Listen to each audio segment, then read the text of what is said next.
நீங்க டீல் பண்ற கதைகள்லாம் ரொம்ப சீரியஸான, இன்டென்ஸான கதைகள். நம்மள சுத்தி நடக்கிற உண்மைகள். பட் ஸ்டில் ராஜமுருகன் கிட்ட அங்கங்க பகடியும், ஹியூமரும் வந்துட்டே இருக்கு. அது ஒரு கோர்ட்டா இருக்கட்டும், இல்ல ஒரு போலீஸ் ஸ்டேஷனா இருக்கட்டும். சீரியஸான இடங்கள்ல கூட ஹியூமர் உங்களால த்ரோ பண்ண முடியுது. அது எப்படி முடியுது? இப்போ இந்த ஹியூமர் வந்து பொதுவா நம்ம நான் அடிப்படையில ஒரு ஜேர்னலிஸ்ட்டா இருந்ததுனால, நம்ம போற இடங்கள்ல, நம்ம போய் பார்க்குற ஸ்பேஸில, நம்ம அதுவரைக்கும் நெனச்சுக்கிட்டு இருந்த கற்பனையில ஒண்ணு. ஒரு போலீஸ் ஸ்டேஷன்னா ஒரு உருவகம் பண்ணியிருப்போம். கோர்ட்டுனா ஒரு உருவகம் பண்ணியிருப்போம். அல்லது ஒரு ஒரு மினிஸ்டருடைய ஆஃபீஸ்னா நம்ம ஒரு கற்பனை பண்ணியிருப்போம். அப்படியான விஷயங்கள் எல்லாம் நம்ம ஒரு ஜேர்னலிஸ்ட்டா போய் பார்க்கும்போது நெறைய உடைஞ்சுது. அங்க ரொம்ப எதார்த்தமா சில விஷயங்கள் நடந்துகிட்டு இருக்கும்.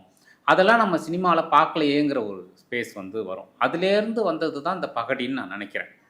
இந்த பகடி வந்ததுக்கு காரணம் நான் பார்த்த எதார்த்தமான காட்சிகள் நம்முடைய கற்பனையிலேருந்து வேறையா இருந்தது அப்படிங்கிறதும், அப்புறம் சார்லி சாப்ளினோட இன்ஃப்ளூயன்ஸ் எப்பவுமே என்கிட்ட இருந்துகிட்டே இருக்கும்.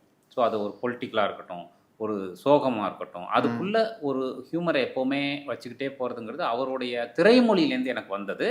ஒரு ஜேர்னலிஸ்ட்டோட பார்வையிலேருந்து இந்த உண்மைகள் வந்தது.